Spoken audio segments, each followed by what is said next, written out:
Welcome to Hollywood Remix, the Hollywood Reporter podcast about culture shifts in entertainment. I'm Rebecca Sun. And I'm Rebecca Ford.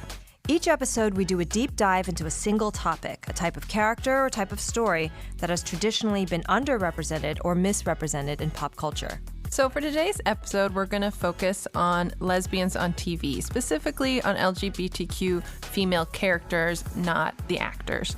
And then later in the episode, we will welcome Marja-Lewis Ryan, who is the showrunner of Showtime's The L Word, Generation Q, the sequel to the original series, which is going to debut on Showtime on December 8th.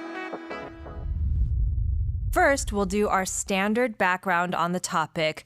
As usual, but not as usual, we're welcoming our very first intro special guest, our wonderful colleague. She's the co-host of TV's Top 5, a fellow THR podcast, and West Coast television editor. It's Leslie Goldberg. Hi, guys. How are you? Thank you so much for joining us. Thank you for having me. So, Sun, do you want to start us off with sort of the first lesbian characters in TV that we were able to find? Sure. I mean, the history of lesbians on TV basically dates only back about 30 years. In 1991, we had TV's first on-screen lesbian kiss on LA Law between the lawyers Abby and CJ. That was a NBC legal drama from Stephen Bochco and David E. Kelley, for those of you kids who don't remember. And in the 90s, there were really only about a handful of depictions of female-female intimacy. There was Picket Fences, Holly Marie Combs' teen character. She kissed a friend, and they had to kind of reshoot it in the dark because it was like too graphic. Roseanne famously had a kiss between Roseanne and guest star Mariel Hemingway, and ABC initially didn't want to air that episode, and Roseanne sort of threatened to take the entire series to a different network.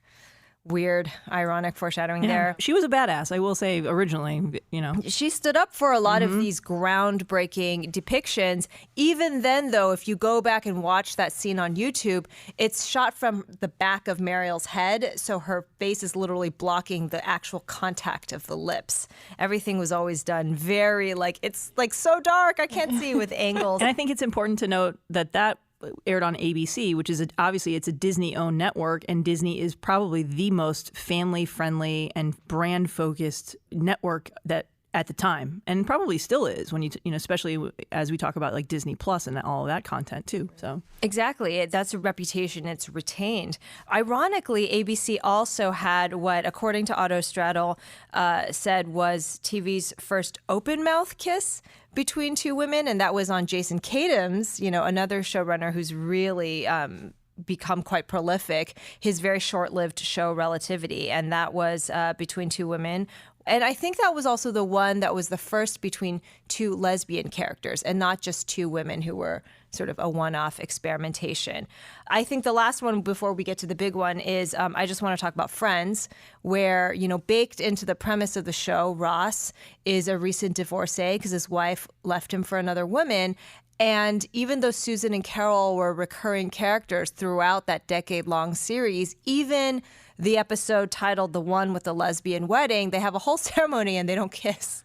That's insane. Yeah. It's a freaking wedding. It's amazing. So we do want to talk about what I would say is one of the biggest coming outs was Ellen in 1997. 4 seasons into the show, the main character and the star both came out. It was a huge piece of news. Obviously, DeGeneres was on Oprah and the cover of Time, and it just became this huge pop culture moment. Leslie, I'm curious what you remember about that episode. That was a turning point, not just in the TV industry and for LGBTQ visibility, but it was a big moment in my personal life. I had just come out maybe a year or two prior.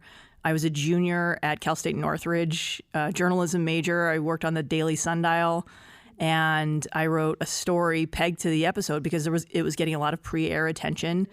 And I interviewed a women's studies professor, and I think it's probably fair to note that at the time she was my professor. I have a minor in women's studies, in the most on-brand thing you could say on this podcast. But yeah, that was the cover story of that issue, and the episode actually aired on my birthday. So I have very, very vivid memories of filing that story and getting the last edits in and seeing it on the page, and then going out and celebrating my birthday, and then coming home and drunkenly watching the episode and just feeling like it wasn't even like, it was just feeling like immediately sober and just like wow, this is one of the very, very first times that I felt like I was seeing myself on TV. Because until you have that moment, you don't realize that it's missing from your life, you know? So that for me was a first. And it was just like, that was my struggle. I mean, I didn't just come out. I like kicked down the closet and I kicked down the door to the closet and shaved my head. It was like ridiculous. It's like as if my forehead doesn't say, yep, I'm gay on it already. But yeah, I mean, that, you know, obviously, you know, and the yep, I'm gay moment that I'm stealing from was, of course, the headline on Time magazine when Ellen came out. You know, I remember the backlash that Disney got, you know, that lost advertisers. And it's astounding to think about that as being in 1997 because the culture has changed so much, not just for LGBTQ+, but especially when it comes to television and the depictions of that community. Yeah, and it's really astounding to think, too, in 20 years, because as you said, I mean, there was sort of equal parts backlash from certain parts of the country. As there was praise, it should be said that that episode, I think, won a Peabody. It won an Emmy for writing, and Ellen won a GLAAD Media Award the following year. However, it should also be said that Ellen, after 5 seasons, it got canceled a season later. I mean, what do you remember or make of the aftermath of Ellen Morgan, the character, as well as Ellen DeGeneres coming out? I think that was obviously the pinnacle of that show because when... You know, that, and obviously everyone in the community knew that she was gay and she just wasn't out. I mean, I remember going to the Palms in West Hollywood and seeing her there regularly and going to bars and, you know, in the 90s shortly afterwards and seeing her and Anne Heche out together and being part of the community, which was always exciting. But I do remember that it took a toll. And when you have a character come out on a show like that, it became more about that struggle because you can't just say, oh, yep, I'm gay, and then have that not be part of the storyline anymore. Mm-hmm. And I think that was, a lesson for broadcast that how do we tell these stories and also do it in a way that is broad and that doesn't alienate a certain slice of the population that's already watching this show? Because it was advertised originally as a family comedy, right? You know, it's like 2 siblings and their family dynamic and all of that, but she had a hard time. She became the face of the LGBTQ community and to a certain extent still is. Mm-hmm. She's my captain, although I'm still upset at that Kevin Hart interview she did. But, right. She had a lot of fallout professionally. It was hard for her to get work after that. And I think, there's a case study in what to do when you come out and how that affects your career, because it did for her in the 90s. Mm-hmm. It absolutely did. And read her books. It's very well documented. Yeah.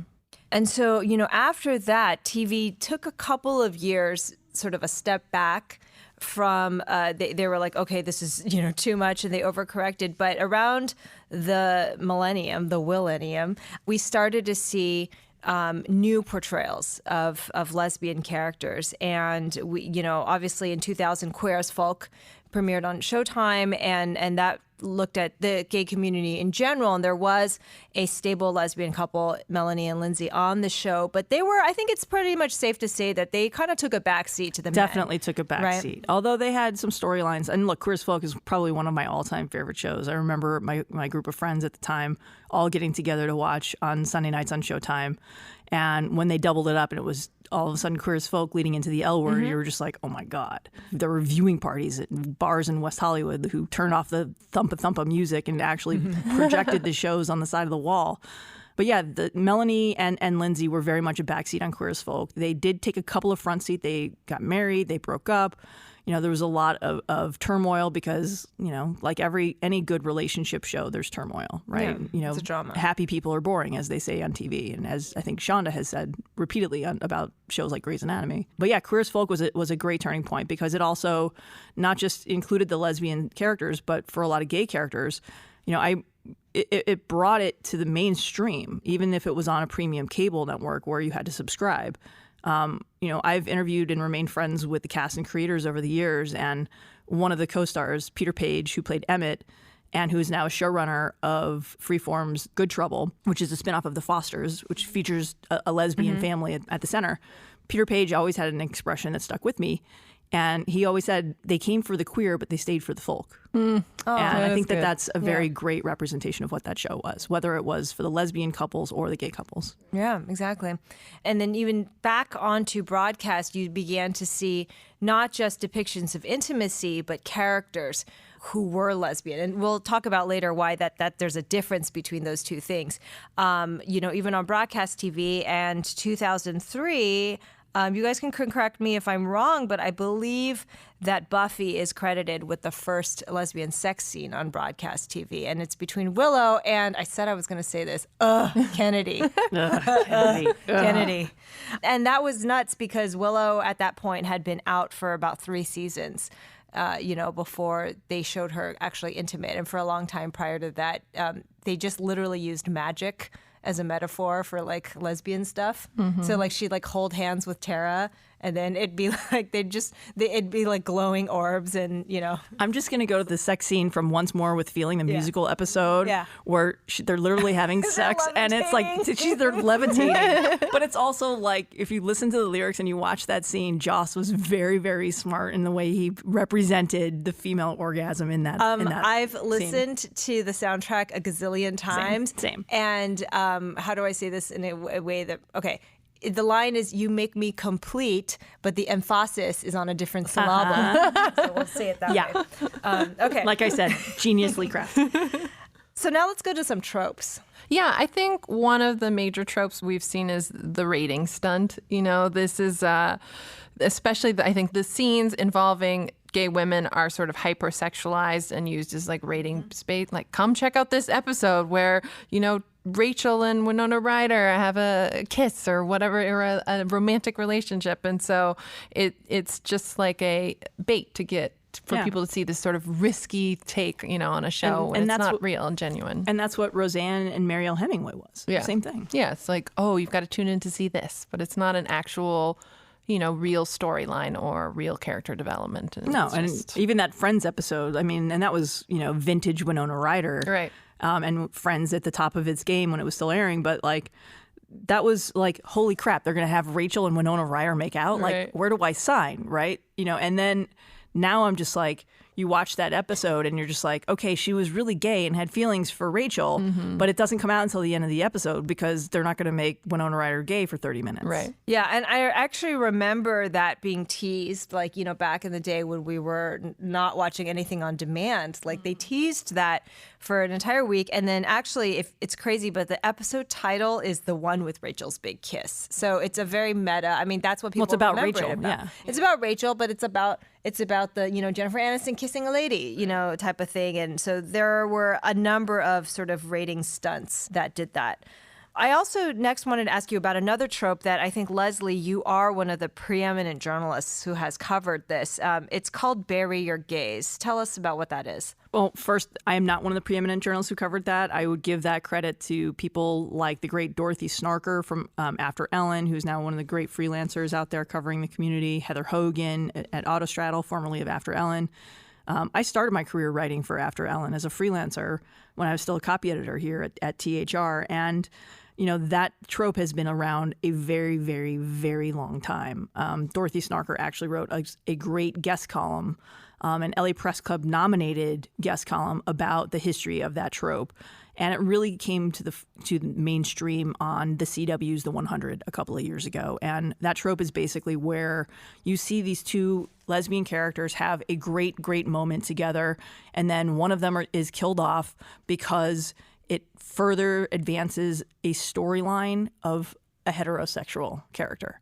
And that happens all the time. And, I think a lot of programs have gotten better about avoiding that because of the backlash that came to the 100 after that happened. Look, they had this fan favorite character sleep with her partner, and it was this huge moment that was, multiple episodes. I don't watch that show, but it was a long time coming for those two characters. And then, of course, one of them dies immediately afterwards to further, a straight character storyline. And the backlash was everywhere, which is hard for a show that aired on the CW, which tends to have typical lower linear ratings than anything else. But it became a cultural milestone because of the attention that it got.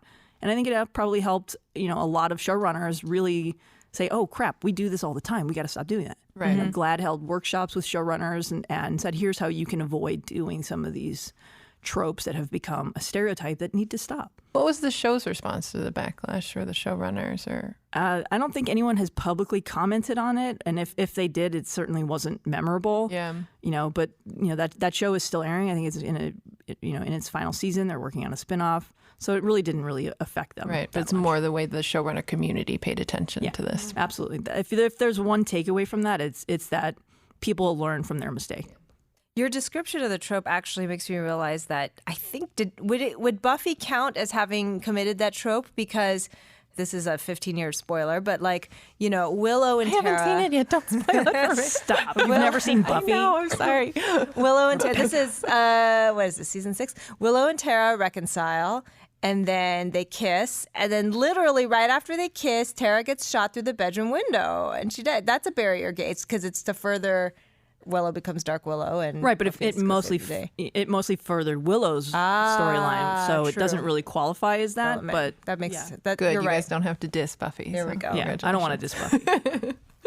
So we'll fast forward to today where, you know, I think when we were looking at it, there's quite an array of different types of lesbian representation. Can we just pause on that for Yeah. a second? Yeah. Let's do it. Just there's an array. There's an array.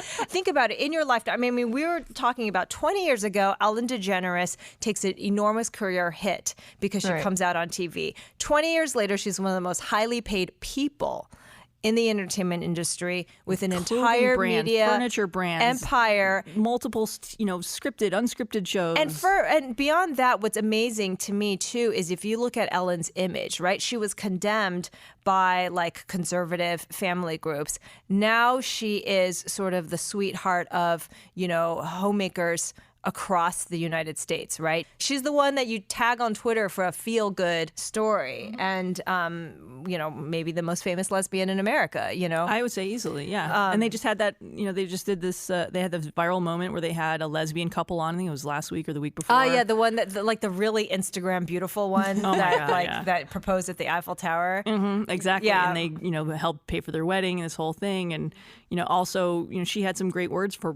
half the couple because their parent, I can't remember which bride it was, but one of their parents wasn't supportive. And to hear her have those words on a show that's syndicated throughout the U.S. and to have that moment go viral, I mean, with her telling them like it gets better, that's pretty cool. But yeah, it's to your point, look, we've come a very, very long way, and I think were it not for shows like Ellen's original comedy, it wouldn't have opened the door for some of the shows that you have listed here. Orange is the New Black and some of these characters, the Fosters, which we talked about briefly, shows like Vita, and even like way back in the beginning of Amazon, Transparent. We wouldn't be having these cultural moments like the transgender. There wouldn't be a show like Pose, which is one of my favorites. Mm-hmm. Like it all comes back to Ellen for me. And now there is, because whenever you have more than one character sort of shouldering the burden of representation, you're able to show all these different aspects. And so certainly one aspect is this rise of younger representations, of family representation. So the Fosters was a great example. You've got, all of these young people from Santana and Brittany on Glee to like Cheryl and Tony on Riverdale. And One Day at a Time, the teen daughter, Elena. But then you also have, I would say there's superheroes who are gay, and there's several in the Berlanti Arrowverse. Fronted, of course, by now the first lesbian superhero to get her own show as the title hero. Yeah, Batwoman on the CW, which I should do my disclaimer here. My wife is a staff writer on Batwoman. I'm very proud of my Jewish lesbian superhero-loving wife writing on a show about a Jewish lesbian superhero. That exists. That exists. And, Ruby Rose, she quit Twitter because of the backlash. So it's still happening. It's not like everything is hunky-dory at this point. But what my wife Natalie and I talk about all the time is, were this a show that existed when my wife were growing up, how different her life could have been, and how different and how it is impacting the lives of people in the 18 to 34 demo who may just be coming out or who may see themselves in Ruby for the first time. Maybe Ruby Rose is their Ellen. It's all to me about, it's visibility. And I always kind of come back to this great Harvey Milk quote where it's if they know us, they can't discriminate against us. And TV as art helps 100% achieve that. Yeah, I mean, I think the normalization, right? The fact that you're going from, again, TV has had iterations and iterations of doctor shows, right? And going from like Dr. Weaver on ER to a generation later, you had Taurus and you had Callie in Han Arizona. I got to be on Grey's. set for the Grey's Anatomy wedding between Callie and Arizona, and my head almost exploded. Now, did they kiss in the wedding? Hell yeah, they kissed in the wedding. See? It's a Shonda show. There's no way Yeah. she was going to have a lesbian wedding and not have them kiss. Or have like a plant in front Yeah. of the kiss. Oh, Yeah. Artfully obscured. And I would also just wanted to shout out a few more. First, pointing out that as we've had better representation, we've also had more intersectional representation of lesbians. And so they're not now all just white. We have, as we mentioned, there are a number, One Day at a Time, Vita, a lot of queer women of color. And I think I read a great interview from the showrunner Tanya Sriracho from last season where she talked about it. Now, that show is on premium cable. It's on Stars. So they're able to show quite a bit more than on broadcast television. And she was talking about how just even depicting queer women of color, in pleasure in that way is still a transgressive and sort of a groundbreaking act, because that's something you don't really see. And it just reminded me of how far the depictions of women and women in love have come since the 90s when Mariel Hemingway had to block Roseanne's face. Right? This is within our lifetime. And now we're even going back to period portrayals with the excellent HBO drama Gentleman Jack, which is about a real-life historical lesbian, Ann Lister, and then Apples Dickinson, which, recasts our sort of, iconic poet emeritus, not recasts, is sort of revisits her as a queer woman. And the most popular drama on Apple, apparently. Yes, apparently. Or it's a half-hour comedy Or something, series. I don't know, yeah. But it's gotten, of the 4 shows that they launched with, that one definitely has gotten the better and more consistent reviews, Right. which says a lot when you're competing with a show that has Jennifer Aniston and Reese Witherspoon in it. Yeah. But yeah, I mean, to me, it goes back to Ellen opening the door, and TV is finally catching up and starting to represent pieces of the world that typically hadn't been shown on TV. And, when you can see yourself on TV, that's great. It moves people. It moved me when Ellen came out. And then to be able to see yourself now on a show, and as people continue to grow and as TV continues to push the envelope and explore underserved and underrepresented communities, there can be no wrong to me. Yeah.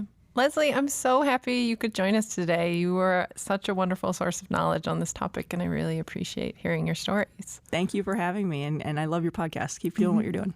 Feelings mutual. So be sure to check out Leslie's podcast as well, TV's Top 5. It's a weekly podcast on everything TV that is really entertaining and smart and great. Super informative. And up next, we'll talk to Marja-Lewis Ryan about the L Word series.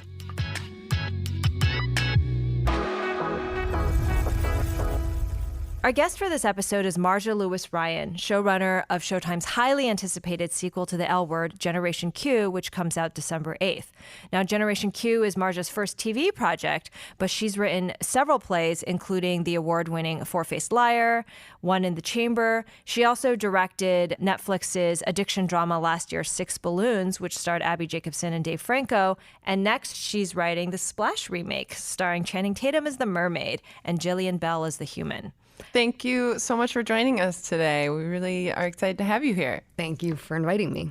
So we're going to go back and start with your sort of earliest memories of what kind of lesbian and queer representation you saw in the media when you were growing up yourself.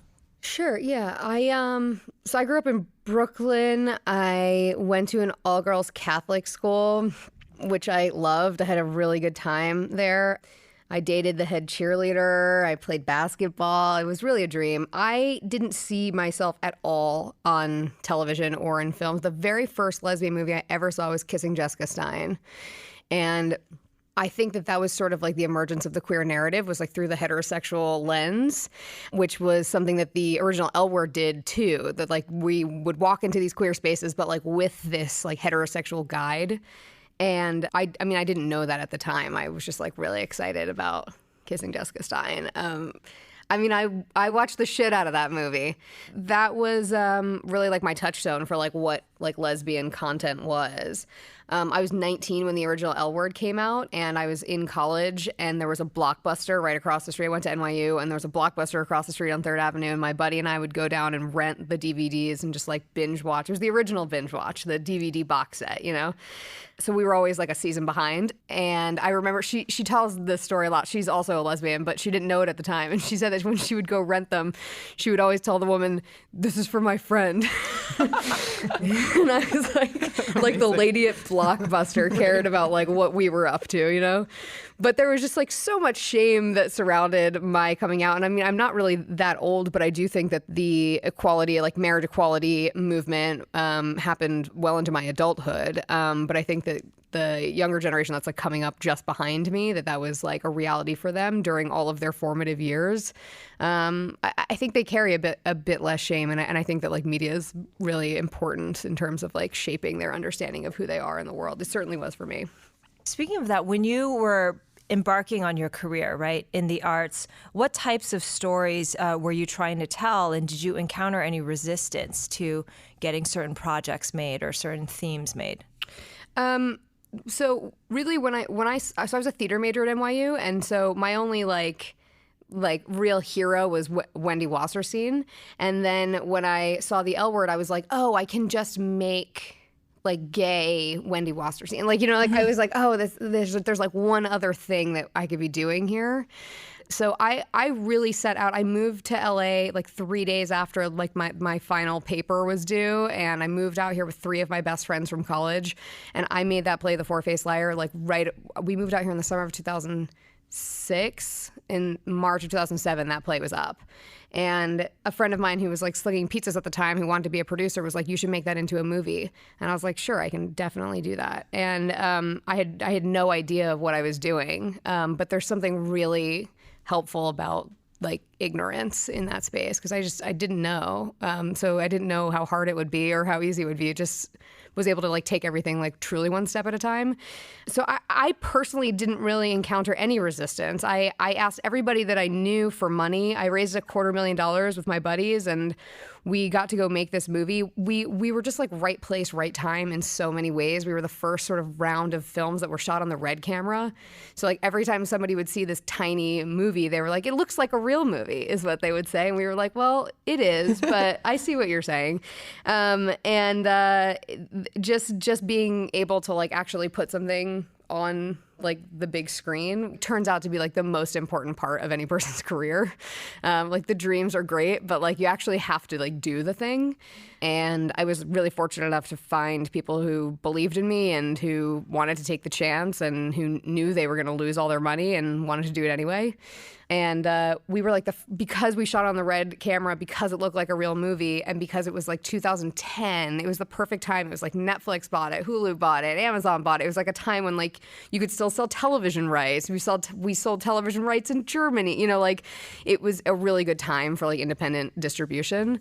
And then I went back to like making plays, which are like pretty cheap to make, and I could like raise the money doing like letter campaigns to my grandmother. And yeah, it wasn't until like 2015 that I actually started to like make a living doing this, which is like not that long ago. The rapid ascent is even. Yes, yeah. And you've kind of touched on this, but as you were sort of telling how you got to where you are, but exactly what did the original L Word sort of like mean to you in your journey? Well, I think it's twofold. Like first of all, really like the fact that it was like just about lesbians, like they still had that like heterosexual sort of like view into it. But once Jenny sort of like realized what was going on, like they were all in. And that had never occurred to me. Like we'd never seen that before. We had seen like a rom-com, but we'd never seen like an ensemble show with like all queer characters. Like it was crazy. It was nuts. So that part was important. But the other part that was really important for me was that Eileen Shaken was so visible making that show. Like I didn't know what a showrunner was. I didn't like really know what even like a creator of television was, but I knew exactly who that woman was. I knew what she looked like. I knew what she had done before. I mean, and then I continued to follow her career after that show went off the air, and that made a huge difference to me. Just like the visibility that she actually had. Oh, okay. Like gave me like a touchstone for like what I could go do. I didn't think I'd be doing her literal job, but great, you know? Yeah, I don't know. It's interesting. I don't know if it's sort of unique to the L word itself or like that's the nature of fandom, but I always found that like Eileen was almost a character in herself for the fans, and they would talk about like her intentions, discuss her plans. Well, I think it was one of the first times we had like a for us by us situation. Like Jennifer Westfeld's like pretty straight. She's like married to a guy for a long time. Yeah. I mean, pretty straight. Yeah. So the idea that there was like somebody who was like, no, I'm like married to a woman and I have like twin daughters. Like it was like a very different lesbian. Like it was a very different storyteller that was at like the front of that, and we could tell something was different about that show that felt like somebody's making this with me almost rather than like at me. It just felt really different. You mentioned, lo and behold, 15 years later, you're doing the reboot. You're sitting in her seat. How did you get involved, and what was your pitch for the update? Yeah, so I met Eileen in a writer's room for a feature film. They brought on like 6 writers. You guys, this would be totally up your alley because we really were like women plus. So there was like, there was like a black woman and there was like a Persian woman. There was like everything was like yes, you're a woman, but like what else do you have? What other boxes are you checking? And I'm like, okay, I'm like doing the lesbian story. Obviously, that's what I'm always called into these rooms for. And then Eileen walked in, and I was like, what could I be doing? And they were like, could you do the Latina story? I was like, sure, you couldn't find a Latina, no problem, I'll do that. I'll do the Latina storyline. But so we were in this room together in a writer's room for 5 days, and it was very crazy for me. Like we didn't know who was going to be in the room when we got the job. And I was just like sitting across from her, and we just really hit it off. And then a few months later, Handmaid's Tale came on the air, and I saw that she had an EP credit on it, so I just sent her an email. I was like, hey, I don't know if you remember me. We did this room together, but I just love this show. Congratulations. And she wrote me back, hey, thanks. Yeah, I remember you. Do you want to come pitch on the L Word? And I was like, I just remember like getting the email. I was like in my apartment in Brooklyn. I like just kind of like popped my head out to my wife, and I'm like, this is either a joke that's like not that funny, or like I think that Eileen's gonna let me go like pitch on the L Word. And she was like, my wife was like, are they we were just like, I had no idea what she was talking about. This was like news to me that they were even trying to bring it back. So I obviously got on a plane, came to LA, and sat down with her and Jennifer and Leisha and Kate in an Indian restaurant on Sunset Boulevard, where I ordered a lot of food and ate none of it because I was just so scared. And they kind of got to tell me about like why they want to bring back the show and like where they think their characters might be, and how interested in it was I. And I got to kind of do some like classic fandom and be like, where would these characters be in 10 years? So my real pitch was like to build on what worked, and then to like put like the 2019 lens on it, which for me includes like a more inclusive cast, a more, gentler understanding of like gender and sexuality generally, and to erase the straight protagonist basically, and just like drop people into like a queer world, and they don't need a guide anymore. That was kind of it. And then the rest of it was like, I like had this whole like presentation, and mostly it was just like pictures of like me and my friends like in Cabo, and like me and my friends like at a picnic, just to like prove that I had lesbian friends. Or I don't know what what my point was there, but I told them I'd lived in LA for 11 years, and that meant 11 seasons of content. And they were like, okay, let's see what you've got. So that was it. I mean, it took me about a year and a half to get the pilot into like a real working order, and then the room opened, and we sort of hit the ground running pretty hard in February. And we're 6 episodes in to an 8-episode season. We're almost done. There. I'm curious why you felt like now was the right time to bring back this story, like 15 years after the original's run. What has changed about the media landscape, and why did you feel like you wanted to bring it back now? Well, I think that one of the reasons, I mean, to be honest, I mean, as you can tell by my story, that I wasn't the person who like went to Showtime and was like, I've got a great idea. It was like they came to me and said, do you have a great idea? And they asked me that too, like, if you're going to do it now, why now? But I think that the social climate has changed considerably. I mean, we're living in a very strange time where we both have like much more freedom and much more conversation about the queer community, but there's still like, I mean, just the Supreme Court the other day, it's just like, I can't believe we're still talking about whether or not people should be able to have jobs, like whether or not people should be able to have housing. Like, we're still really engaged in these conversations, and there's someone on the other side saying, No, there's still so much shame. I personally live in quite a sweet little bubble in, on the east side of LA where doesn't even like occur to me that I'm a lesbian, but our suicide rate is through the roof. The homeless youth, we're responsible for more than 40% of like the queer youth is 40% of the homeless population. And it's like, something's wrong. Something's terribly wrong.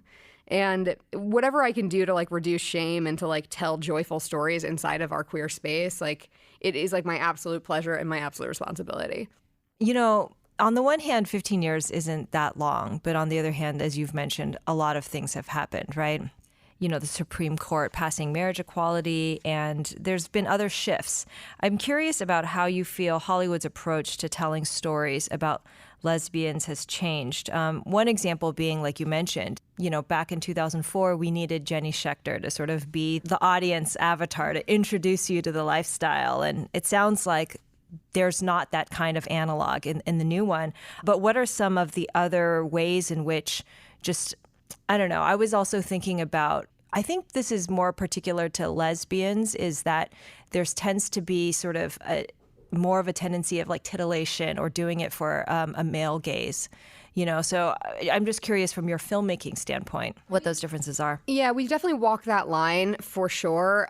Take your first question first, which is like, what has changed and what do I see changing is that, and Eileen says this in lots of interviews, that the original L Word was largely wealthy white women. And, as the seasons went on, they added characters, but, the story takes place in Los Angeles and there's like no Latinx it's like, where are they? Like, there's no Asian characters. Like, this is LA though. It's like, there's huge swaths of population. I mean, like Persians, there's like, I mean, you can't throw a stone, it's like, I mean, we're a really diverse city. And I was hoping to like really to try to represent just what the city just looks like without making anything feel like, the colors of the rainbow. I don't represent all people, but just take a stab at sort of adding people that I see and like I interact with every day. Mm-hmm. And I think that has changed in media. You have shows like Vita, you have shows like Pose, we have more representation, but like people ask me like, well, but there's Latinx leads on Vita. I'm like, it's not one show, like there's no like maximum number of like Latinx lesbians on television. They're just like, can't be a thing we're doing, Both of our shows take place in LA. We're both trying to do like similar things in that space. Our shows are nothing alike beyond that. And I'm quite certain that fans will see that. And then the second part of your question was more about like sort of the approach or the like just different in terms of like sex and sexuality too. Yeah. Like how to address like the male gaze. Yeah. I mean, it's tricky. I think that a couple of things that I think are different about our show. Well, first of all, I think that we're living in a time right now where women actresses saying no to nudity is like a real point of pride for a lot of people. And we do not cast people whether or not they'll like based on whether or not they'll do nudity. That's like not part of like the show that I'm making. I believe in myself as a filmmaker that like I can do something that's beautiful without showing parts of their body that they don't want seen on camera. I think that's a huge difference, that like knowing as a viewer when you're watching it that like there are so many layers of permission and layers of consent that go into our scenes. And I think that that's like just an expression of the time. And then in terms of how we capture it, like it's all about character development and it's all about like character relationships and character perspective. We don't do like wides of sex scenes. We try to really capture sex scenes as though we're experiencing it from the characters' perspectives. We make sure that every sex scene tells a story and that story is like crucial and cannot be told any other way. And actors will push back too. Like if I write something, they're like, what's this? And we'll have conversations about like where their character is going and what this means. On the other side, though, like I think it's so important, and I'm really grateful for the actors who just go for it, because that's part of the shame thing too. Like we still live in a world where like there's a one-to-one, and I know as a young lesbian, I would watch something on television and be like, okay, like that's okay for me to do too. So I do think that there is like permission being given, like as we create these intimate moments, especially with like characters that are in long-term relationships. It's okay. Like it's okay to feel really good. It's okay to make somebody else else feel really good. And it's okay to like also not do those things. But I am very aware of like the one-to-one permission that we're giving, especially with characters that are representing like more than one box. I have a trans male Asian character on the show, and he and I talk about it. It's like the little Leos that are home, like watching this. It's truly a one-to-one, and it's not just about sex. It's like if he cries, I cry. I can cry. If he gets mad, I can get mad. If he stands up for himself, I can. It's like there's not enough representation for that to not be true. I'm curious, as you were sort of coming up with the stories you wanted to tell in this new season, were there any storylines or issues you wanted to explore? I mean, you're on Showtime, so that does give you a lot of freedom, but that you sort of had to fight for or convince either the room or execs that like this is something you wanted to show in the new series?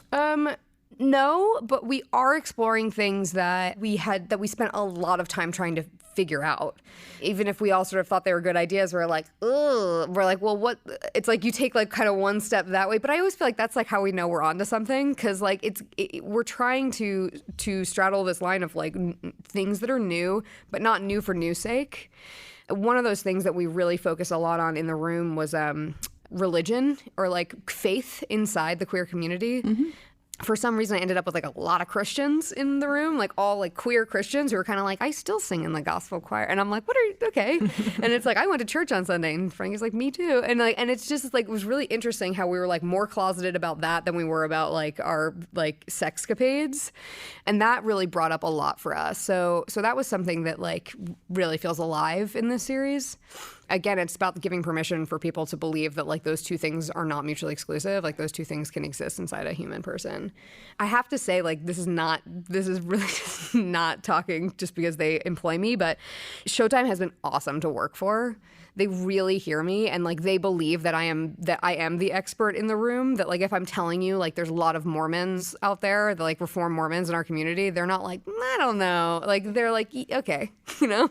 If I say like there's a lot of like former athletes in our community, they're not like, prove it, you know. Like they understand. If I like really want this special guest star, they're not like, who's that and why does she matter? Right. They're like, okay, we believe.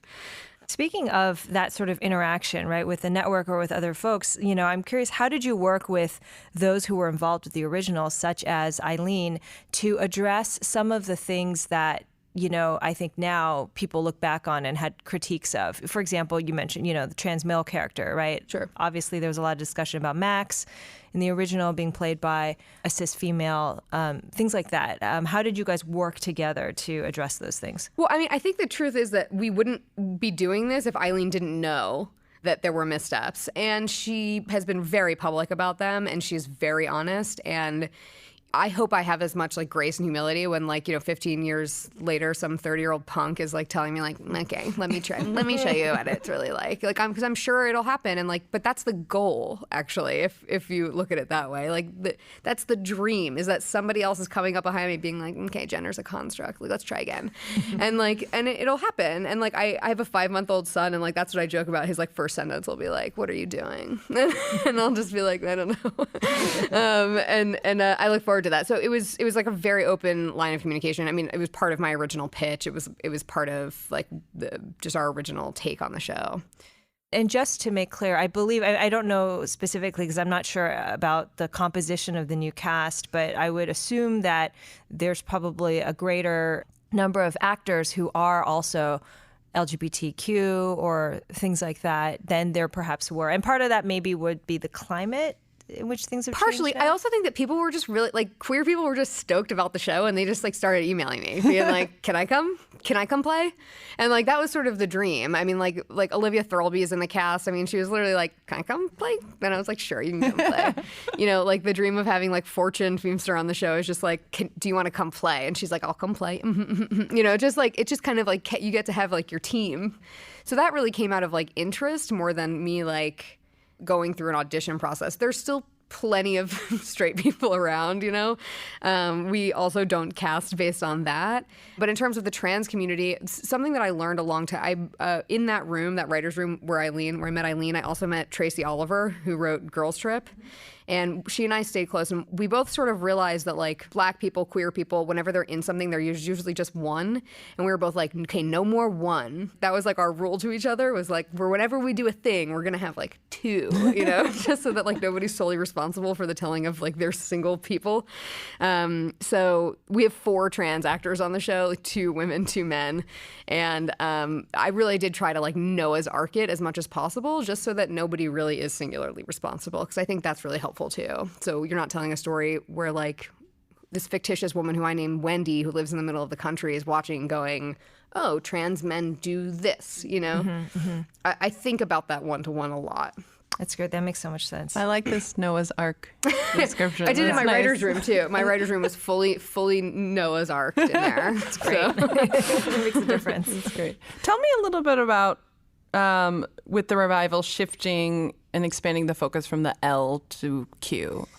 Yeah, I mean, that was also part of my original pitch too, was like, I mean, I so rarely refer to myself as a lesbian. I mean, like, I think I am by like any measure, but queer just feels more like generationally appropriate to me. It's like, it's way more inclusive. It also includes like people who are, I think it's also a way of like bi erasure is real, but it's a way of like including them too, so that like if you see a lady with a guy like and they're like, I'm queer, we can all kind of be like, I get it, I see what you're doing here. So it just feels like a way of being like, but we're still on the same team.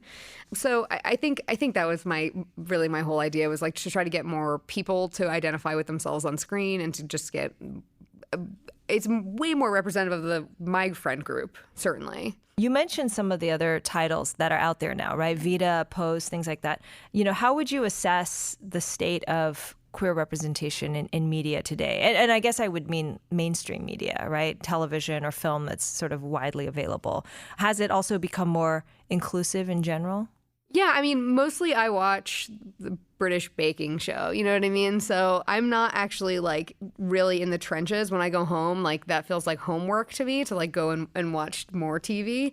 But I think that, yes, things keep getting better. Like we are on the right path, but there's like 400 and something scripted television shows.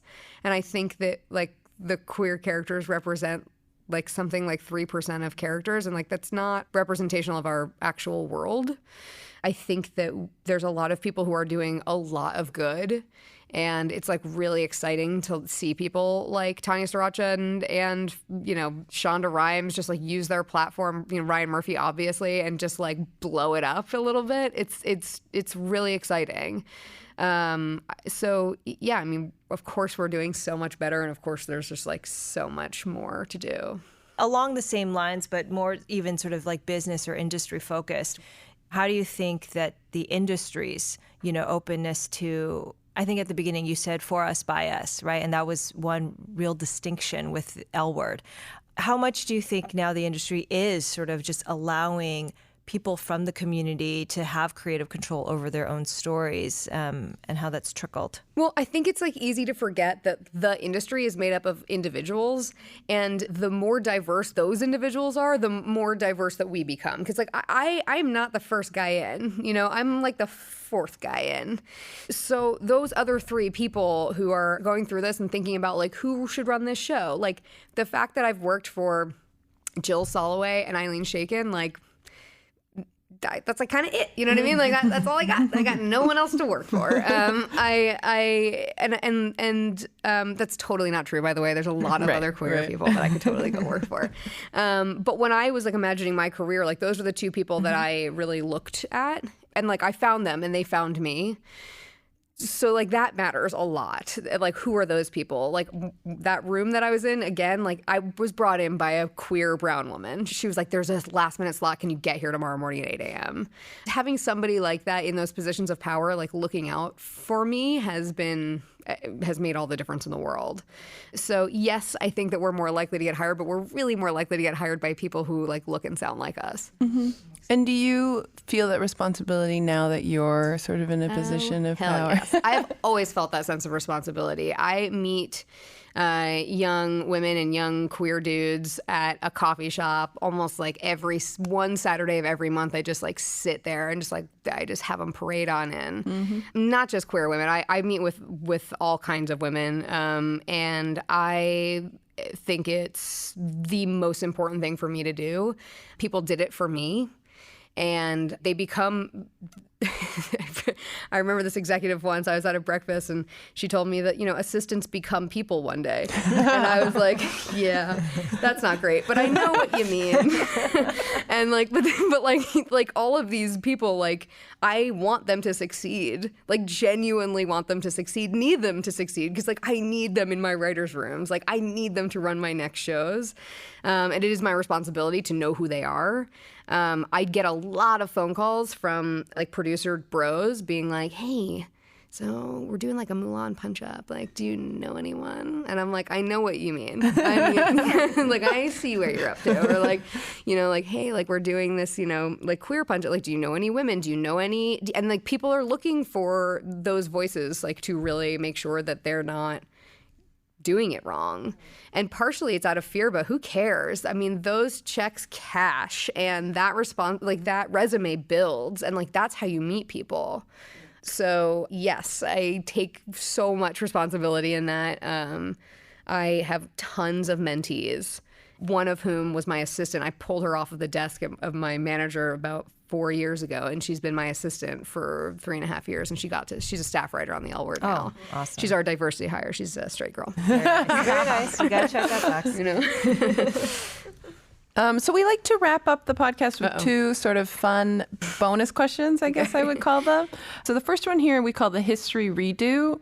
So what is a past example of a lesbian or queer representation story that you would love to revise or recast, which is kind of funny to ask you as you make the sequel.